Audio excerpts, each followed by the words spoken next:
और इधर ऑपरेशन सिंदूर से दहला पाकिस्तान। भारत ने पाकिस्तान पर की एयर स्ट्राइक। 9 ठिकानों पर मिसाइलें दागी गई है। हमले से लश्कर का टॉप लीडरशिप डेढ़ मॉक ड्रिल पर थी पाकिस्तान की नजर। जैश लश्कर और हिजबुल का आतंकी अड्डा जो है वो पूरी तरह से तबाह हुआ है। 30 की मौत की खबर सामने आई है, कई लोग घायल हुए हैं। 9 आतंकी ठिकानों पर भारत का हवाई हमला देखने को मिला।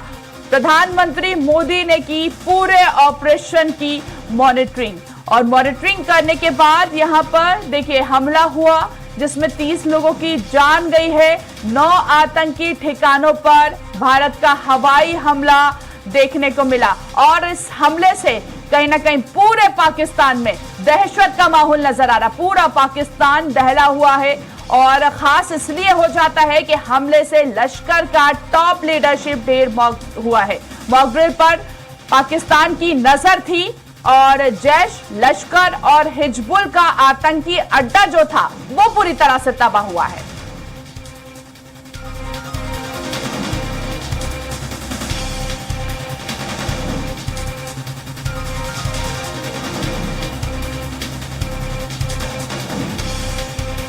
तो इस हमले से पूरा पाकिस्तान दहला हुआ है। भारत ने पाकिस्तान पर एयर स्ट्राइक की। 9 ठिकानों पर मिसाइलें दागी गई है। कुल 24 मिसाइलें दागी गई हैं। हमले से लश्कर का जो टॉप लीडरशिप था वो इस मॉक ड्रिल पर ढेर हुआ है और कहीं ना कहीं पाकिस्तान की इस मॉक ड्रिल पर पूरी तरह से नजर थी। जैश लश्कर और हिजबुल का आतंकी जो अड्डा था जहां से पूरी तरह से प्लानिंग की जाती थी और ऐसे में उस अड्डे को तबाह कर दिया गया है। 30 की मौत की खबर सामने आई है, कई लोग घायल हुए हैं। 9 आतंकी ठिकानों पर भारत का हवाई हमला देखने को मिला। पीएम नरेंद्र मोदी ने पूरे ऑपरेशन की मॉनिटरिंग की।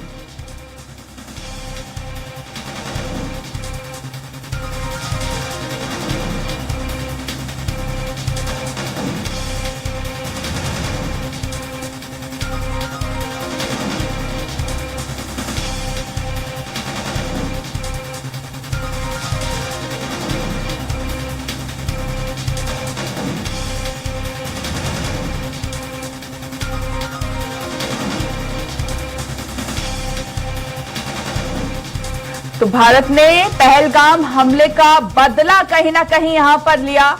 हाफिज अजहर समेत एनएसए अजित डोभाल की अगुवाई में यहां पर हमला हुआ। रक्षा मंत्री ने भी तीनों सेना से बातचीत की और इस हमले की जानकारी ली है।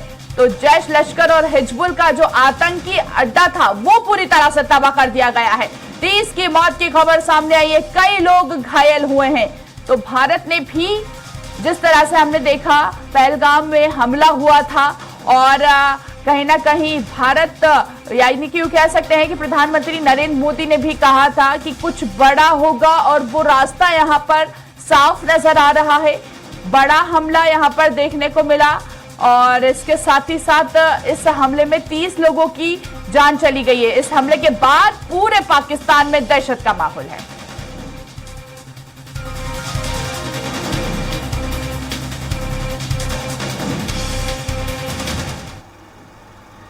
और इधर पाकिस्तान से तनाव के बीच आज 244 जगहों पर मॉक ड्रिल की जाएगी।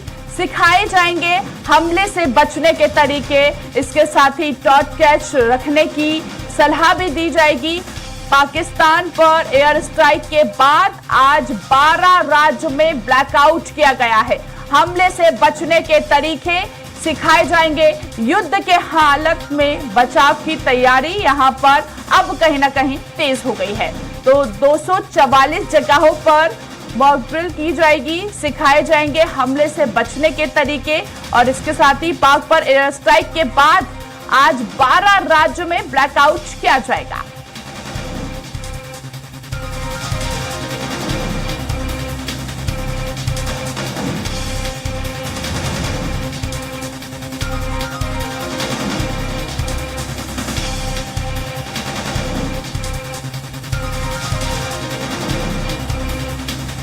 तो भारत बता दें कि पाकिस्तान से तनाव के बीच आज 244 जगहों पर मॉक ड्रिल की जाएगी और इसके साथ ही हमले से बचने के तरीके भी इस मॉक ड्रिल के माध्यम से सिखाए जाएंगे।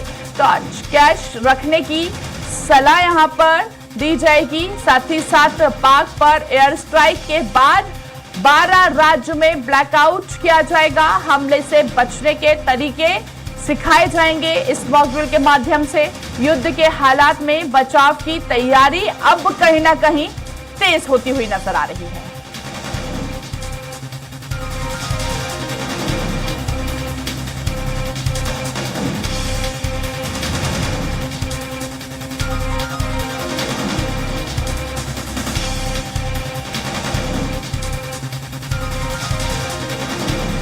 बारह राज्यों में ब्लैकआउट और हमले से बचने के तरीके यहां पर सिखाए जाएंगे इस मॉक ड्रिल में। युद्ध के हालात में बचाव की तैयारी कहीं ना कहीं तेज नजर आएगी।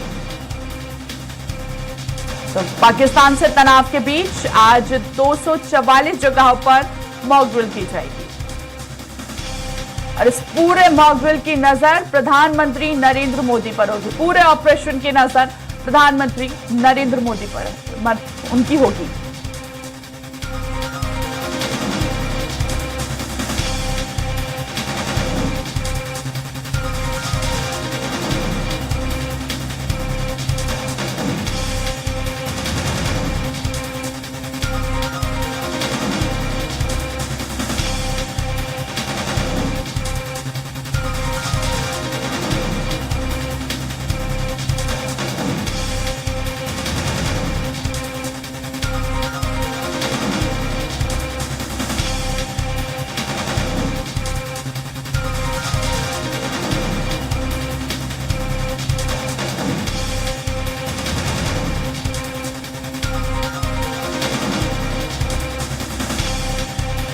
तो भारत ने पहलगाम हमले का अब बदला लिया और ऐसे बता दें कि आतंकी ठिकानों पर भारत ने पूरे उस ठिकानों को ध्वस्त कर दिया है।